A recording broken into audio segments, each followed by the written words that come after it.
Okay, thank you so much Samra, आप बहुत active हैं स्टार्ट से। Thank you so much. Okay,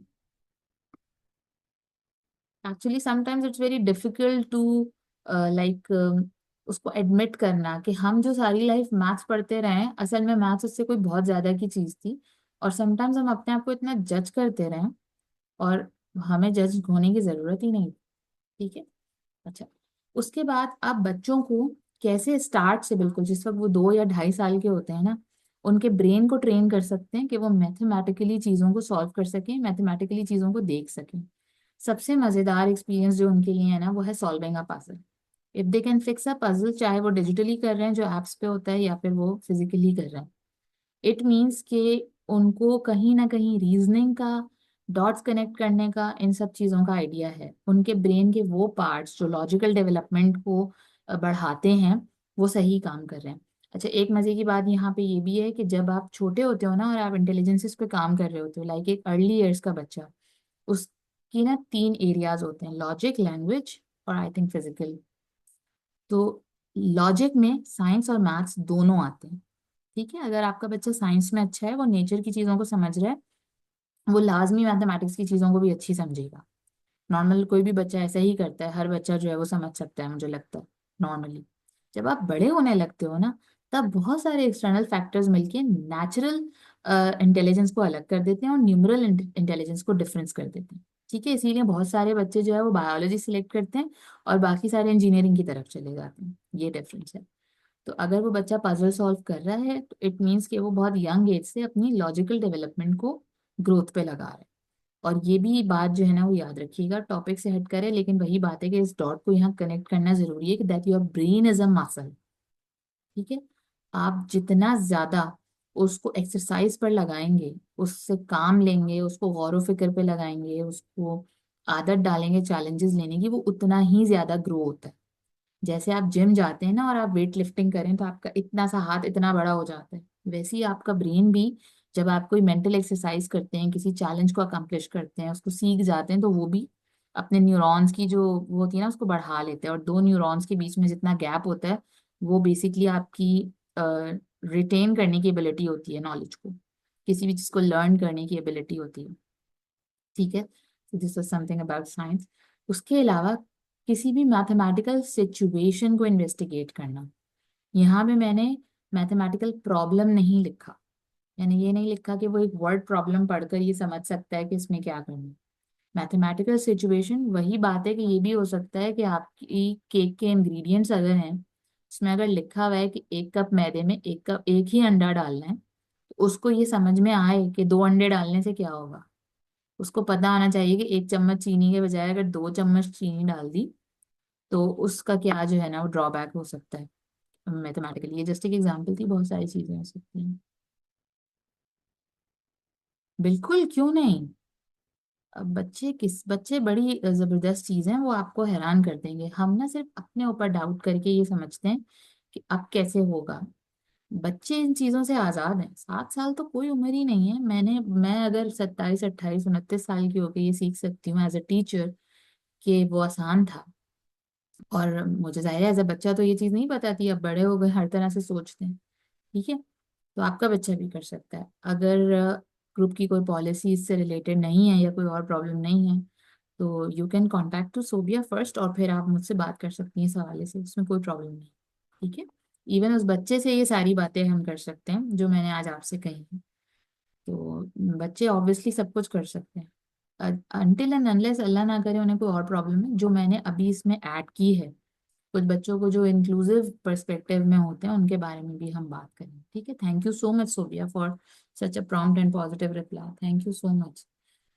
Umar Mohammad, I will wait for your message. ठीक है, अच्छा, उसके बाद पैटर्न्स और रिलेशनशिप्स को कैसे एक्सपेरिमेंट करना है, ये सबसे मजेदार चीज है। और हम भी जब छोटे थे ना, तो ये इतनी मैथ्स हमें बहुत पसंद थी, जहां पर हमें सिर्फ सॉर्टिंग करनी होती थी।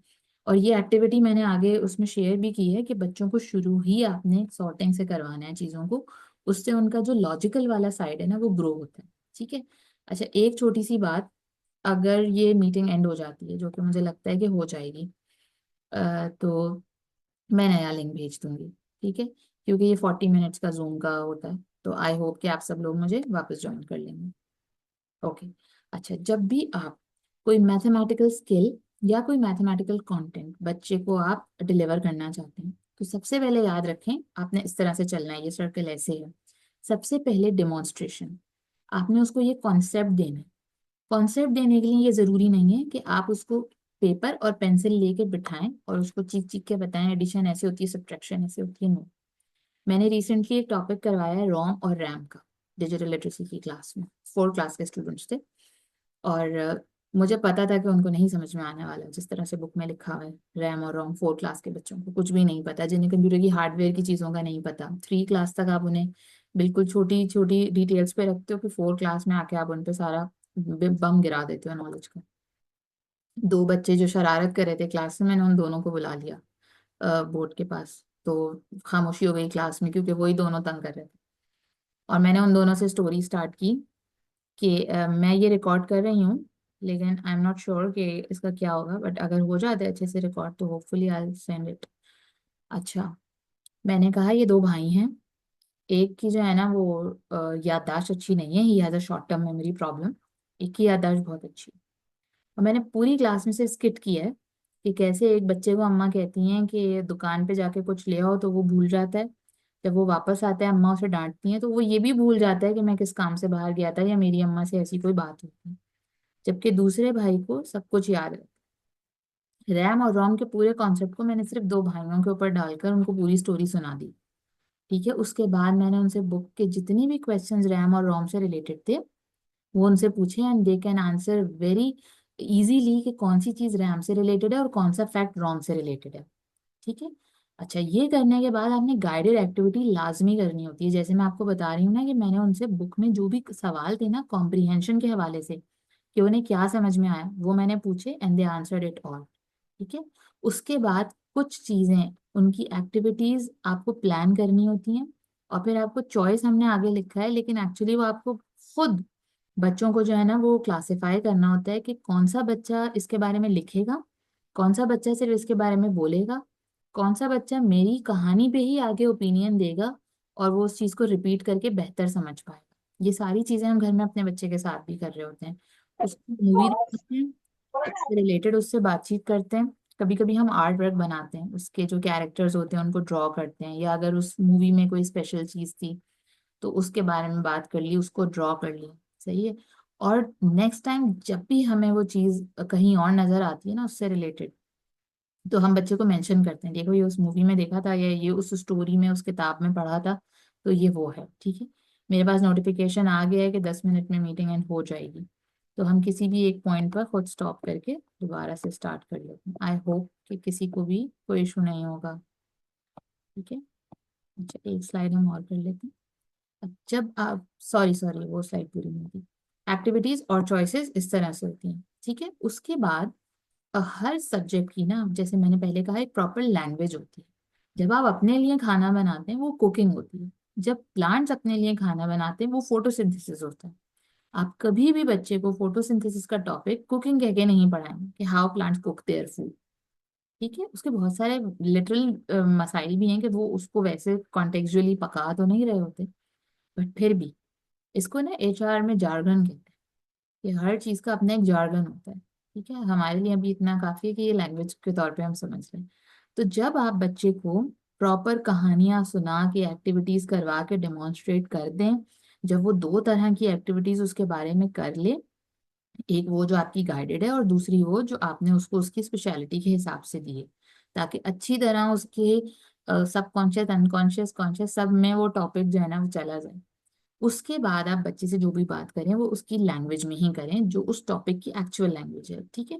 जैसे मैंने उन्हें बताया कि ये टेम्पररी मेमोरी होती है और वो परमानेंट मेमोरी होती है। कंप्यूटर स्विच ऑफ करने के बाद आपको टेम्पररी मेमोरी दोबारा एक्सेस आप नहीं कर सकते हो। फिर उसकी डिफरेंट एग्जांपल्स दी और लैब में ले जाके दिखा भी दिया कि अगर आप कोई प्रोजेक्ट पे काम कर रहे हो या आप अगर म्यूजिक सुन रहे हो कोई, और लाइट चली जाती है, तो वो इंटरनेशनली तो लाइट जाने का भी कॉन्सेप्ट नहीं है, पाकिस्तानी बच्चे बस सिर्फ समझ जाते हैं और या कोई और प्रॉब्लम हो गया जिसकी वजह से कंप्यूटर बंद हो गया, तो जब आप दोबारा खोलोगे तो वो सॉन्ग या वो म्यूजिक या वो मूवी वहीं से स्टार्ट नहीं होगी। ठीक है। और यहीं से फिर आप डिस्कशन की तरफ जाते हो। आप उसको रैप अप करते हो। बेसिकली ये एक रैप अप एक्टिविटी होती है जिसमें आप वो सारी चीजें जो आपने बच्चे को ऐसे पढ़ाई होती हैं कि उसे पता ना चलेगा उसे पढ़ाया जा रहा है, उसको डिस्कस कर लेते हैं, ताकि आप भी श्योर हो जाएं कि आपने सारे पॉइंट्स कवर कर लिए, और आप इस बारे में भी बिल्कुल मुतमईन हो जाएंगे जो आपके लर्निंग ऑब्जेक्टिव्स थे वो बच्चे तक बिल्कुल वैसे ही पहुंच गए। कोई कंफ्यूजन नहीं है।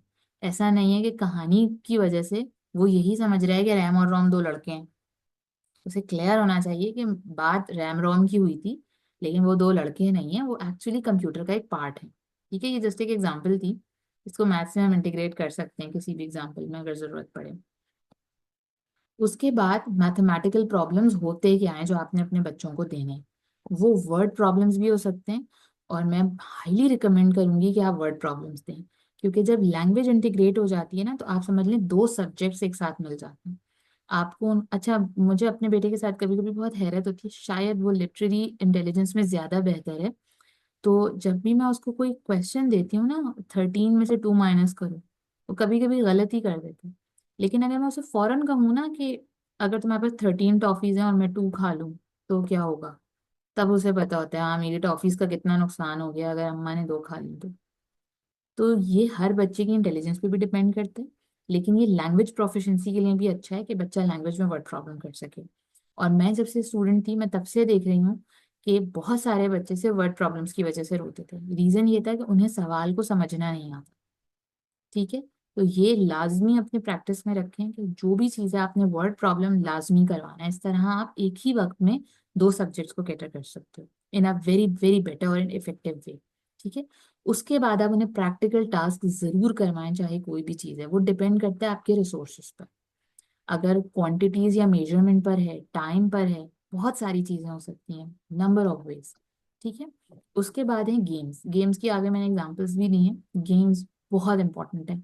मैथमेटिकल गेम्स जो है ना वो अभी भी मतलब बड़े होने के बावजूद भी मुझे लगता है कि वो बहुत अच्छी सोर्स है एक, ना सिर्फ ब्रेन एक्सरसाइज की, बहुत सारी चीज़ों को रीइंफोर्स करने की, एक्टिव रहने की, आईक्यू को तेज करने की।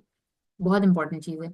जब मैं ख्याल 10th में थी तो मैंने अपने ट्यूशन के सर को कहा था कि मैथमेटिक्स बिल्कुल फालतू चीज़ है, क्या क्या ज़रूरत है इसको पढ़ने की। तब उन्होंने मुझे कहा था कि it helps you in developing your IQ. और मुझे उनकी बात बिल्कुल बेकार लगी थी, क्योंकि मेरे हालात ताल्लुकात मैथ्स के साथ इतने ख़राब थे कि मैं क्यों मानती। लेकिन ओवर द टाइम मुझे आज भी उनकी ये बात इसीलिए याद है क्योंकि जितनी भी मैंने स्टडी की है उनकी बात प्रूफ हो गई है कि मैथमेटिकल स्किल वो बेसिकली आपकी ब्रेन का एक डेवलपमेंटल एरिया है जिसको ऐसे ही बड़ा होना चाहिए। ठीक है, उसके बाद है प्रोजेक्ट्स।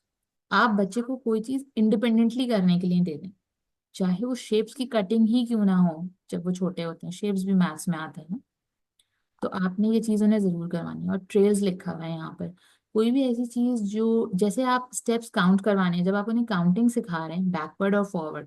आप अगर घर में गार्डन है, छत है, या पार्क जाने की वो रखते हैं कि आपके एरिया में पार्क है, यू टेक देम आउट। आप उन्हें फॉरवर्ड और बैकवर्ड काउंटिंग स्टेप्स के थ्रू सिखा दें। ठीक है, छोटा सा प्रोजेक्ट है। फिर आप मेजर भी कर सकते हैं, इतनी स्पेस में तुमने कितने स्टेप्स चले, फिर इतनी स्पेस में तुमने कितने स्टेप्स चले, फॉरवर्ड भी और बैकवर्ड भी। ठीक है, फिर आप उनके साथ compete भी कर सकते हैं कि मेरे इतने स्टेप्स हैं और तुम्हारे इतने स्टेप्स हैं। तो there are number of ways, जो बहुत सिंपल चीज से लेके बहुत कॉम्प्लेक्स चीज तक आप सब कुछ एड्रेस कर सकते हैं उसमें। ठीक है, मेरा ख्याल है लिंक चेंज कर लेते हैं, अगर कोई इशू नहीं हो तो, क्योंकि नेक्स्ट जो हमारी स्लाइड है इट हैज 6 थिंग्स, तो वो एक ही बार में जो है ना हो जाएंगे। I don't think this will work again, तो इसलिए मुझे दोबारा ही जनरेट करना पड़ेगा। Thank you so much for being with me.